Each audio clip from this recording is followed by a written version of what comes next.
well, I certainly hope we hold people like Pete Hegseth accountable. We shall see.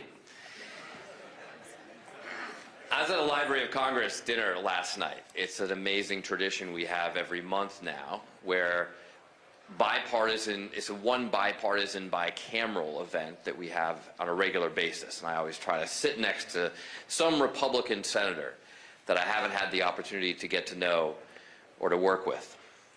The Librarian of Congress, though, at one of these dinners recently came up to me and said, "Seth, I really like your background." And I was quite flattered because, you know, there's 535 of us between the House and the Senate. But I was also curious, and I said, what is it about my background? I mean, I'm a little bit unusual. I have a physics degree. There aren't many of those in Congress.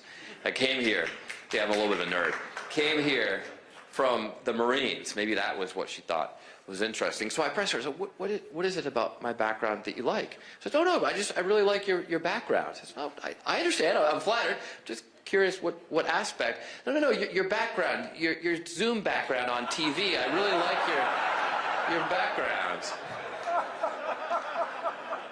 So now when kids ask, what do you need to do to be successful in politics, I sometimes say plants. People really like plants.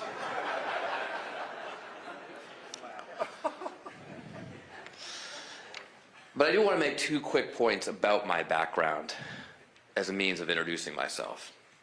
The first is that I came here to Congress by beating an 18-year incumbent in a primary. But I did it by running to the center. I said that he was too partisan. That's why he wasn't effective. He had only passed one bill in 18 years. And we can do better if we're willing to work across the aisle. That might sound like a quaint notion, but I won a Massachusetts Democratic primary about 10 years ago with that message. The second point I would like to make is that I had no interest in politics whatsoever when I got into politics. This is not what I expected to do with my life. As I mentioned, I studied physics in college. For everyone in life who sees my resume and not my transcript, that makes me sound very smart.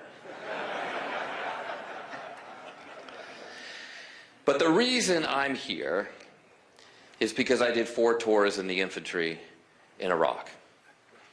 And as a Marine officer, I had the opportunity to serve with amazing Americans from all over this country. And we all came together with different religious backgrounds, different political beliefs, from all different states of the Union. And yet we were able to set aside those differences to do what's best for America. Isn't that what you should expect of Congress?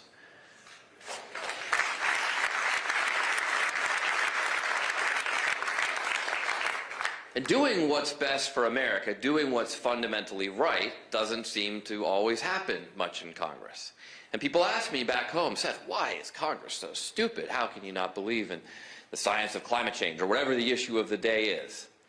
And my observation after being here for about 9 years is that actually most of my colleagues are pretty intelligent. And what's lacking is not intelligence, but courage.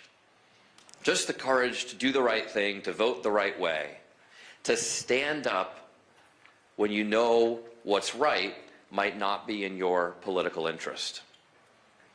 Now, if you think back to Ted Sorensen's book on profiles in courage, John F. Kennedy's book, Profiles in Courage, a little bit of a Massachusetts joke there.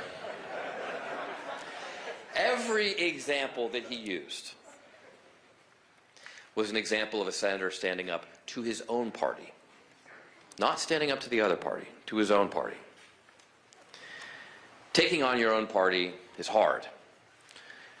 I've done it a few times. Most recently, I challenged the party to examine some of our positions on certain issues and our unwillingness to even entertain debate about some of the most divisive, especially social issues facing our country. I used as an example the idea that maybe trans rights should not be absolute. Indeed, the Olympics has restrictions on trans women in sports, for example. But this is one of these things that I'm not supposed to say as a Democrat. Well, needless to say, the immediate backlash proved my point.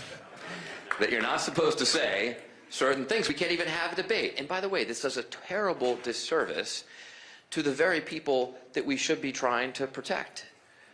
Because if trans rights are defined just by the extreme, by the Republican agenda or Trump's agenda, and we don't have a reasonable debate in the center about what compromises we should make, then a lot of those people are going to get hurt.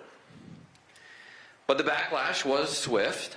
I was called a Nazi corroborator or something by the local party. Tufts announced that they would no longer support internships in my office. My question was, if you won't support internships with me, what are you going to do when, God forbid, a Tufts student actually wants to work in a Republican office?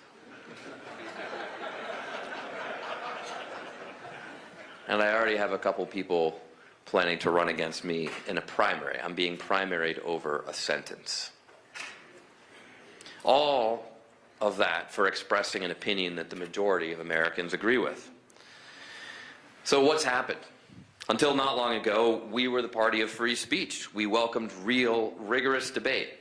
Oftentimes when orthodox conservatives in the Republican Party were afraid of change. We raised the struggles of the working class to become national issues. That's how we delivered Social Security and Medicare when wealthy Americans already had good health care. It's why we expanded freedoms by allowing women to make their own health care decisions and everyone to marry whomever they love, changing the status quo. In every case, we listened, we built trust, and we welcomed those who disagreed into our expanding tent, the very definition of a majority party.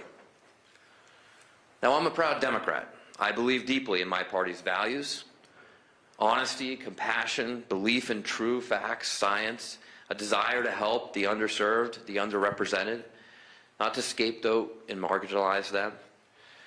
These are firm foundations in our party's history. But today, too many people feel that Democrats are out of touch. We've worked so hard to become so tolerant of every little narrow group that as a whole, we've become intolerant if you don't check the box on every one of those issues.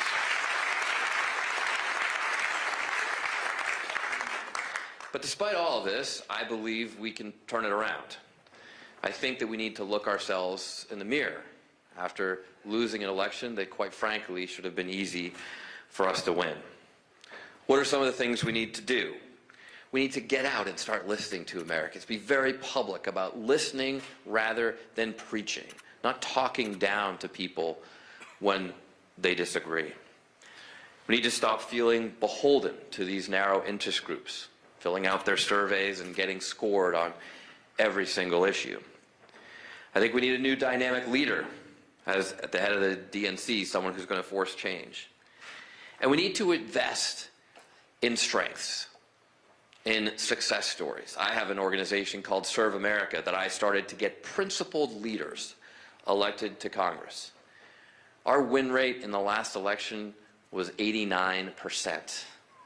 That's pretty good when you look at the party overall. Back in 2018, when Democrats had to flip the House to restore some balance to the Congress, to put a check on the Trump administration, over 50% of the seats that we flipped in the entire party across the entire country were my Serve America candidates, some of whom you've heard here. If we start doing things like that, Democrats can start winning elections again. We can win debates. We can represent the majority of Americans, many of whom feel left out in the cold. I fought for America because I believe in America. And I keep fighting in Congress because I still believe in this country. We've got a lot of work to do. But I firmly believe today that with your help, we can get there. Thank you.